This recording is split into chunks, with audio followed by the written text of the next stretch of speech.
today I'm going to show you how to use the watercolor markers to add color to our still lifes. So right now we have outlined our still life, we have erased our pencil lines, and we are now ready to begin with the watercolor markers. So there's two types of watercolor markers. This is one of the sets. I like this set because of the brush tip that each of the markers has. So if you open up the markers, okay, one end is a brush tip and the other end is a pen tip. So it's totally up to you, your preference of what you would like to use. I personally like to use this side, which is the brush. So what you're going to need is you're going to need your painting. You're going to need a cup of water. Make sure that you always fill up to just the black line, the water line right here. You don't need much water. And you're going to need a paintbrush. I prefer a small paintbrush because we are working small for this project. What we're going to first do is we are going to look at our fruits and our veggies. Okay, they are made of multiple colors. So if I start out with the pear, I'm going to look at my markers and I'm going to pick the two different greens that I like. So I'm going to pick the two different greens, and you could actually add a yellow as well into your picture. But what we're trying to do is we are trying to create value and make it look three-dimensional. So what we're going to do is we are going to lay down some of the marker, okay, and I'm using the brush tip side, and I'm going to go around the edge. I'm not going to color everything in because that would defeat the purpose of using the watercolor markers. So I'm going to go around the edge here. I'm going to add some lines in here to make it look like it's curved, okay, because if you color straight on the fruit, it's not going to look like it's three-dimensional. If you color in the actual shape your fruit is or your object is, then it's going to start to look more three-dimensional.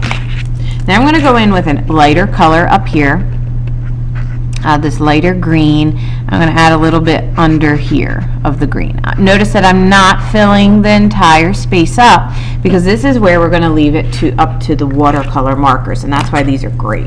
So what we're going to do is we're going to take our paintbrush, we're going to dip it, always kind of wipe it on the side. You're going to wet your marker first. You're going to go around and you're going to wet the marker. If you don't do this, a lot of students don't wet the marker, and Mrs. Ford, this is not working because you have to wet the marker first. Then you drag it in and let the magic happen.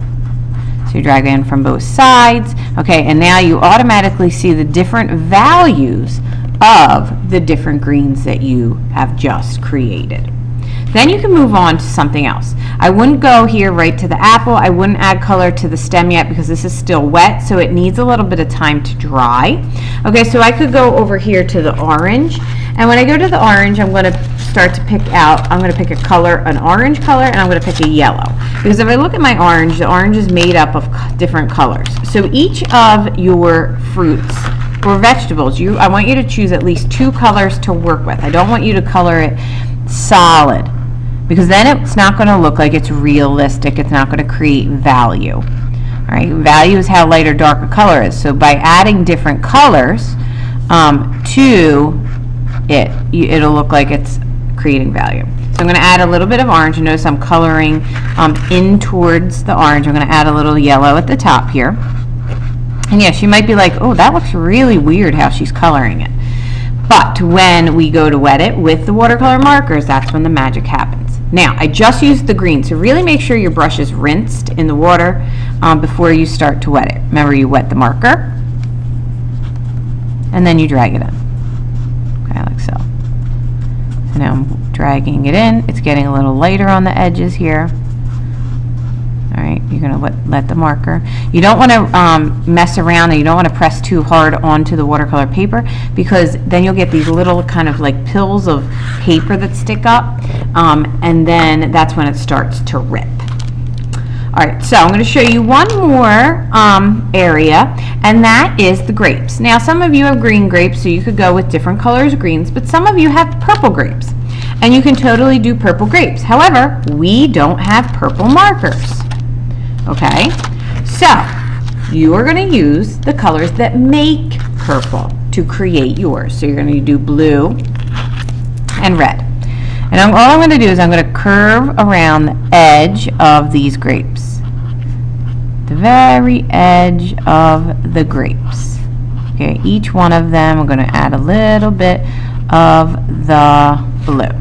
Then I'm going to go over it with the red. I'm going to add a little more red because, as you know, when we did our other project, when we mix red and blue, red and purple, red and blue, you know that you need a little more red than blue because blue is a darker color. So I'm going to add this in here. Then I'm going to get my brush, wet it.